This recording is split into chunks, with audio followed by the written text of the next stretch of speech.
It's almost time, just 2 days left before the new Batman movie, The Dark Knight, opens. This morning, we continue our week-long series with a look at the incorruptible police lieutenant James Gordon, played by Gary Oldman. We need Lau back. But the Chinese won't extradite a national under any circumstances. If I get him to you, can you get him to talk? I'll get him to sing. We're going after the mob's life savings. Things will get ugly. I knew the risk when I took this job, Lieutenant. How will you get him back anyway? He does that. Gary Oldman is here. Good morning. Hello. Here you are in this movie with characters that make a lot of noise. Batman, Joker, Harvey Dent. And then here's your Lieutenant James Gordon, who is more straightforward and proving that you really don't have to make a big splash to make a big statement. Not really. He's he's much more restrained in that sense. I've got a lot of fireworks going off around me. Exactly. So you have to just do it. It's a little bit easier for them. They have props and shtick. Yeah, I mean, over the years, you know, I've played quite a few sort of eccentric characters. I mean, I played my share of bad guys, and now I know why.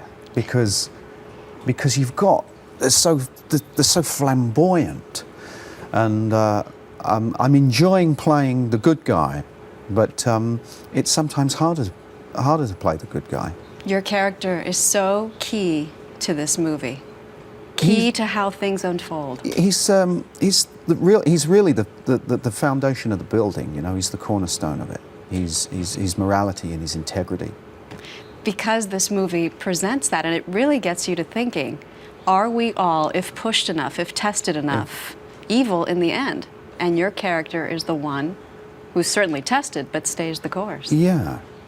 And I think why Batman is such an ally as well is because he sees that there's an integrity and a morality to the Batman, to Bruce Wayne. But he has that. It's edgier. It's darker. He has it and he's tormented. That's right. And sort of, in a way, Jim Gordon is the lighter side. I found myself watching this movie and thinking, how amazing would it be to go to work every day with Gary Oldman and Michael Caine and Morgan Freeman and Aaron Eckhart, Christian Bale and Heath Ledger. Yeah. What a cast. What was it like? It's wonderful.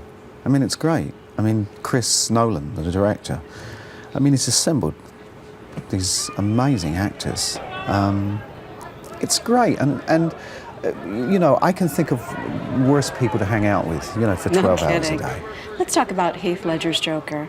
What an unbelievable villain. You say that you knew early on that he was that great. Yeah, from the first rehearsal I had with him, I called a friend in California and they said, we were shooting in London, and I called home and they said, you know, how's it going and what's Heath like? And I said, it's really special.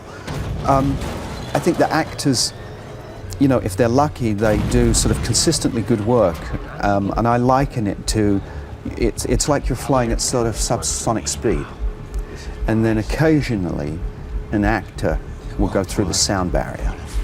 And Heath has really tapped into something here.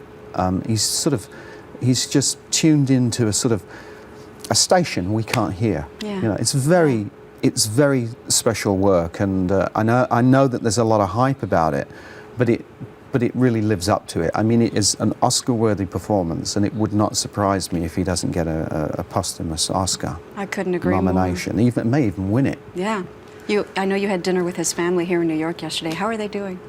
They were lovely, and they really, we had a wonderful evening. They're great people. He's got a beautiful family, and they're doing, under the circumstances, they're doing incredibly well. All right. Thank you so much for your time. Thank you for having me. Everyone, go watch The Dark Knight, Lieutenant James Gordon. Thank you, Gary. Thank you.